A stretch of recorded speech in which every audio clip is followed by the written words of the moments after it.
Settle down, brother. This is the Quarter Report powered by ENC.com. South Africa is a movie. Welcome to the watch party. Jacob Zuma owes the people of South Africa 28.9 million rand plus interest and has 60 days to pay back the money. Now, I know you're thinking, Dan, it's a little small. Like, it's a lot of money, but it's not that much money considering all the state capture stuff and the Gupta stuff. This case is about an agreement between Zuma and Thabo Mbeki from 2006 involving the 1999 arms deal and is a finding, or at least a monetary order to Zuma from a ruling from a court case back in 2018. But we're going to talk about all of that and the ramifications of that ruling. Also, we need to talk about Witness B at Madlanga yesterday, because Witness B detailed the exact ways that it seems allegedly Lucky Molefe, the nephew of KT Molefe, Lucky Molefe, who has now been on the run from the police since 2024, pulled off that massive alleged defrauding of Transnet that led to QTech reporting that dodginess to Transnet, and which ultimately led, it seems, to one or other Molefe ordering the hit that erroneously killed Armand Swart. This, as we said earlier in the week, could be the murder case that brings down a lot of very, very powerful alleged underworld criminals. And if we have time at the end, we're going to talk about the Amapanyazas, because Panyaza Lesufi, I don't have anything more to say on that. Okay, if you want to watch the full show, as always, it's on enca.com. The link is in the description if you're watching on YouTube. If you're on YouTube, give us a like, give us a subscribe. Remember also that you can get involved with our WhatsApp channel, and you can also go to www.3beaniesnetwork.com to go and buy some of your own Settle Down Brother merchandise. And yes, once again, there is more merchandise on the way. The brother James is here, genuinely my brother by blood, and I would choose it, even though I wouldn't have chose this t-shirt that you're wearing today. It's not a surprise. But you being able to rattle that off, I imagine that you go to sleep just saying, and check out the WhatsApp line, 0607613436. So we've got a lot of messages. Did you just roast my shirt? Yeah, and I enjoyed the fact this is coming from the guy that only wears 2 shirts every single day. That is factually incorrect. You wear 2 shirts every single day, and we have photographic proof of all of that. Okay, so let's get into some comments on the YouTube channel, some WhatsApp messages from the WhatsApp line, some DMs, some tweets. There's a lot going on at the moment. Breadcrumb says, if you guys ever want to get yourselves new headphones, please sell me the broken pair. They're not broken. They work. I am going to frame it. There's a lot of history in those headphones. So much history. They should be in the Louvre so they can be stolen.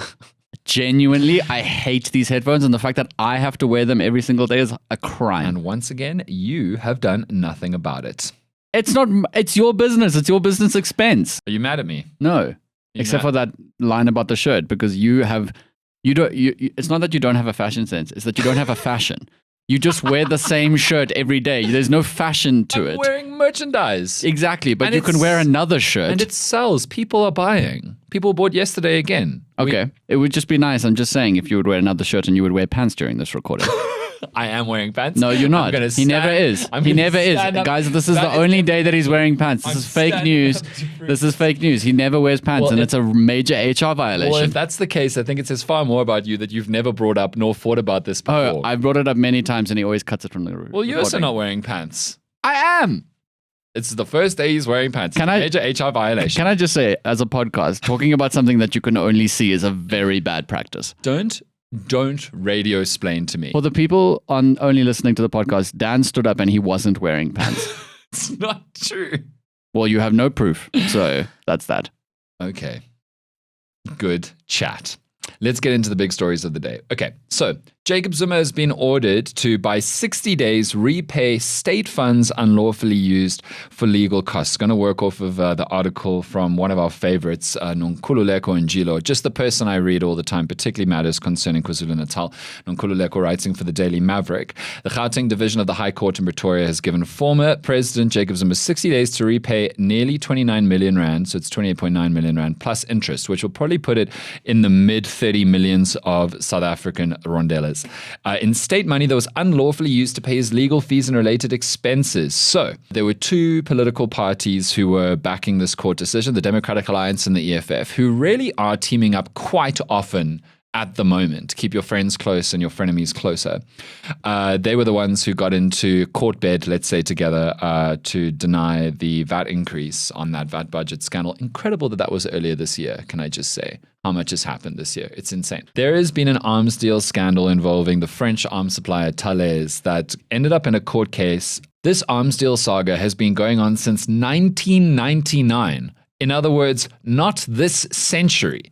Yeah, you were in your late 40s. You know, as we have been sad about in the last few weeks, AMA 2000s are now calling everyone born between 1900 and 1999 AMA 1K. The arms deal is an AMA 1K, right? But it's been running on for a long time. And in 2006, Thabo Mbeki and Jacob Zuma strike a deal that the state, i.e. money generated from South African taxpayers, and taken from budgets that could have gone to services, government-provided services that would help many, many, many South Africans, even South Africans who were not taxpayers at the time.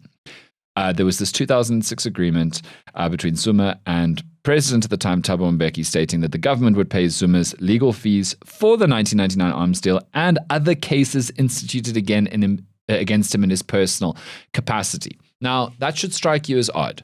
Why would the state agree to pay the bills of somebody who at the time was not the president, but also somebody who has had a lot of things, a lot of court cases in the last many, let's just say, decades, and a lot of them were in his personal capacity? Why on earth should the state pay for that? Why should money come out of the budget going to services to help all South Africans, like service delivery in communities? Why should money coming out of taxpayer funding go towards Jacob Zuma's legal fee? So there was a High Court decision in 2018 that found the funding of Zuma's legal costs was unlawful, and he had to repay all that money that has been spent by the state on him, including interest on that. On those funds. Zuma appealed to the Supreme Court of Appeal. The Supreme Court of Appeal told him, thanks but no thanks, try another day, shot left, and upheld the same decision as the High Court.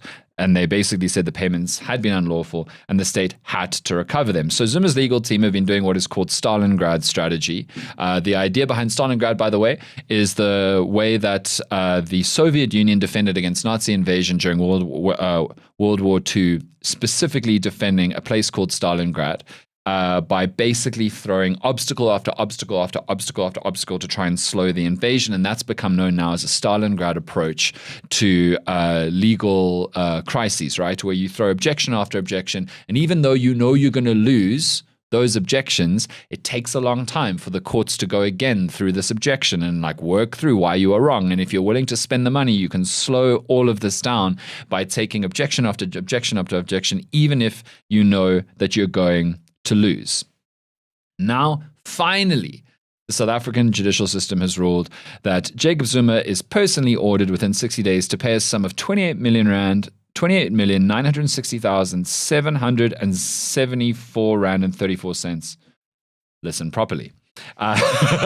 Which I feel like that joke was made for this moment. And now he has 60 days to do it. But what is really crazy is that you understand what happens if he does not pay back the money within 60 days. And now I'm going to jump to Karen Moore from News 24, somebody who's actually won court cases against Jacob Zuma when Jacob Zuma has gone after her for reporting on his legal woes.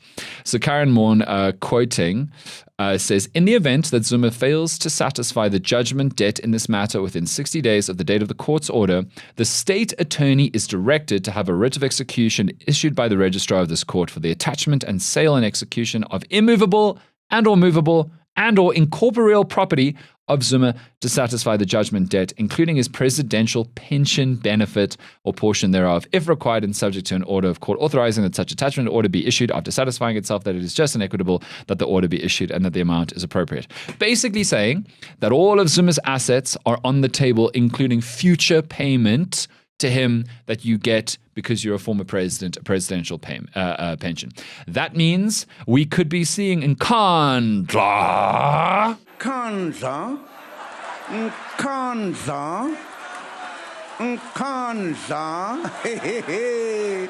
I've got so many jokes for this segment. I've been watching this story for such a long time. Nkandla could be in trouble. Could be for sale. Cars, fire pools, normal pools, other pools, pools of sweat, anything related to Jacob Zuma could be up for forfeiture to the state to recover those sums. And I have to tell you, we've been watching the auction of the Gupta's place. Imagine if Nkandla went on auction. I get personally very upset, as I think most South Africans do, when tax rands are used for this kind of thing. And I would like to propose a new policy that I felt this with the 4 Lamborghinis, that if tax rands have bought luxury goods, we should all get a turn. I think every South African should be, for free, travel paid for, be allowed to go and stay at Nkandla for one night. I have to swim in the fire pool. I want to drive the Marmela Lamborghinis to Nkandla, stay there, and come back for a long weekend. According to an AI overview, so I've literally just Googled it now. It's Gemini's AI overview, so don't hold me to this. But apparently, there are no publicly accessible public swimming pools in Nkandla. I'm just saying. There's about to be one. I'm just saying. Oh, this is crazy. Okay, so we wait to see how that unfolds. Jacob Zuma is giving a press conference today, actually, so we'll see what he has to say. It's also important to say that he's probably going to take it to the Constitutional Court, which is another Stalingrad strategy. I'd also just like to point out, like, we have become completely and utterly numb to numbers now. 2 billion for Tembisa, what? 28.9 million rand without interest in like 2006 money. I don't even know which one they are gathering interest from. It could be 18, it could be 21. That shows how long the case lasted, those are the legal fees. That is so much money. And they Stalingraded for so long. Mm-hmm. Like, that is a phenomenal amount of money in a derogatory sense. Although, can I just say, it is only about a fifth of the price of the new Clifton home that was purchased by Black Coffee's company. After he complained so bitterly about paying his ex-Entle any basic bills. Anyway, okay, let's move on to Witness B from yesterday's Madlanga Commission. Amandla. What other ones can we do? I have to say, for all of his clear and obvious sins, Jacob Zuma is very funny. He's a very witty man. I believe it was Richard Poplack who compared him to Trump, and I feel the same way about both of them. If they weren't the leaders of countries, they would be fantastic characters. I will say that a big difference between Zuma and Trump is that Zuma is intentionally funny. Yeah. Trump is not funny. Yeah. He is by a mistake hilarious. Zuma is like, could be a comedian. I've been falling down a massive Trevor Noah rabbit hole, and I'm watching all of the classics. Daywalker, Gupta My Stoop, whatever. He actually had too much good material. Like he had such rich material to work with, and he flipped it so well. I would recommend anyone go back. We lost a real talent, especially just in terms of like public understanding when Trevor Noah left. Totally right. Okay, let's move on to Witness B. Witness B told the Madlanga Commission more about Lucky Molefe, somebody who we found out about and spoke about on yesterday's show. Lucky Molefe, the nephew of KT Molefe. Lucky Molefe, who's been on the run from the police since 2024. So it turns out Lucky Molefe is a Transnet buyer, and Lucky Molefe strongly advocated for an organization called the SK Group to win a contract to source and provide Transnet with 8,000 Springs units. These Springs have often been made by a company called QTech, who's a longtime supplier to Transnet. They did a nice little diagram. I do love the way that they select the most generic little like Microsoft Paint, Microsoft Word logos for things. We've got an extremely basic factory picture and a business picture and a dollars in a bag picture. But basically 8,000 units that QTech usually sells to Transnet and others for between 3 and 4 rand. Sometimes 3 rand 20, sometimes 3 rand 90, sometimes 3 rand 95.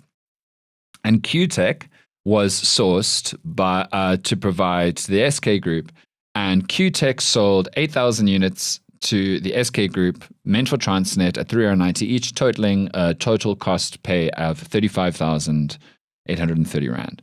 The SK Group then sold those same 8,000 units to Transnet for 151 rand per, which we figured out yesterday. Well, I figured out is 38 times the original amount, 38 to 39 times.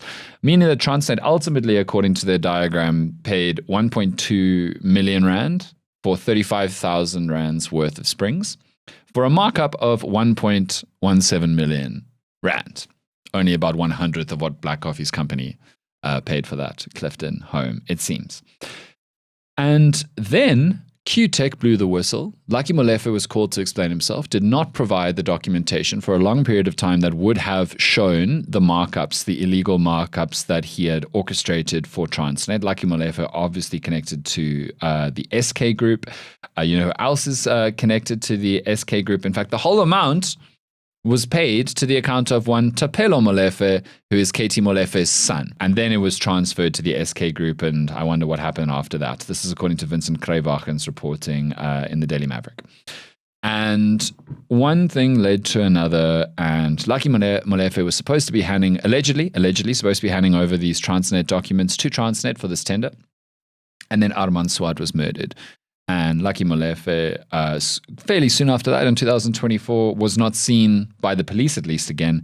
And nobody knows where he is to this day.